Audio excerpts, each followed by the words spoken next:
കുറച്ച് ദിവസം മുന്നേ ഞാനൊരു നൂലിൻ്റെ കാര്യം പറഞ്ഞിട്ടുണ്ടായിരുന്നു.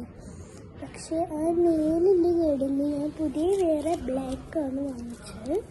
ഇന്നലത്തതും ബ്ലാക്ക് തന്നെയായിരുന്നു, പക്ഷെ അത് പഴയതായിരുന്നു. അപ്പം ഞാൻ ഇനി പുതിയത് എങ്ങനെ ഉണ്ടാവുമെന്ന് നോക്കാൻ വേണ്ടിയിട്ടൊന്ന് വീഡിയോ എടുക്കുകയാണ്. അപ്പോൾ നമ്മൾ അപ്പം തന്നെ വെച്ചിട്ടുണ്ട്. പക്ഷെ ഉണ്ടല്ലോ, ഈ വെച്ചാൽ കുറച്ച് ഇതുണ്ടാവില്ല. കുറേ നേരമായി വെച്ചിട്ട് അപ്പം ഇങ്ങനെ ഇരിക്കും.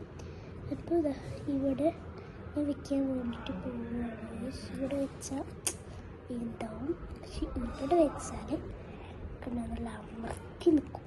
കണ്ടോ, നേരെ പോത്തില്ല എന്ന് പറഞ്ഞപ്പോൾ ഉമ്മച്ചിയൊക്കെ ഇതാ ഇതിങ്ങനെ വേഗം എടുക്കാൻ പറ്റും. പിന്നെ ഇത് എന്ത് ചെയ്യാൻ പറ്റും, ഇവിടെ വെക്കാൻ പറ്റും. ഇതിങ്ങനെ വെച്ചാൽ മതി. ഒരു ഭാഗം വെച്ചിട്ട് ഇങ്ങനെ നിലത്ത് വെച്ച് കഴിഞ്ഞ്, പക്ഷെ ഇത് ചെരിഞ്ഞാണ്ട് കാരണം നിൽക്കുക. പക്ഷെ അതൊന്നും നമുക്ക് നിസ്സാരമാക്കേണ്ട ആവശ്യമില്ല കേട്ടോ. ഇതൊക്കെ നേരെ നിന്നോളും നമുക്ക്. പിന്നെ ഈ ഒരു ഭാഗം ഞാൻ ഇന്നാൾ പറഞ്ഞിട്ടുണ്ടായിരുന്നു അല്ലേ, ഈ ഒരു ഭാഗം എൻ്റെ വീട്ടിൽ കുറേ നോക്കി, എന്നിട്ട് നമുക്ക് വീട്ടുന്നില്ല. ടാറ്റാ.